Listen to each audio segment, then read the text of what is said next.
Mesdames et messieurs les députés insoumis, vous m'avez insulté 15 jours. Vous chantez, mais vous m'avez insulté. Personne n'a craqué. Personne n'a craqué. Et nous sommes là devant vous pour la réforme. Bon, au moins le Rassemblement national, qui n'a déposé finalement que très peu d'amendements, reconnaît et avait décidé de ne pas travailler dessus.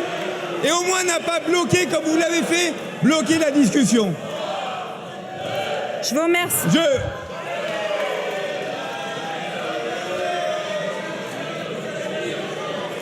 Regrette, et notre groupe Renaissance, la majorité regrette que la NUPES et que la LFI aient décidé de bloquer les discussions.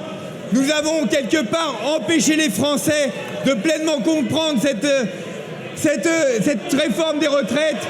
Elle continue et elle reviendra dans quelques jours ici. Je vous remercie. Monsieur le ministre, vous avez la parole. Merci Madame la Présidente. Nous arrivons désormais au terme de nos débats. Les dispositions de la Constitution, dans son article 47-1, et de la loi organique, dans son article 111-7 du Code de la Sécurité sociale, prévoient que l'Assemblée nationale doit se prononcer en première lecture dans le délai de 20 jours après le dépôt du projet de loi de financement de la Sécurité sociale. C'est donc dans le respect de la Constitution que nos débats doivent désormais prendre fin. Ce délai s'achève ce soir.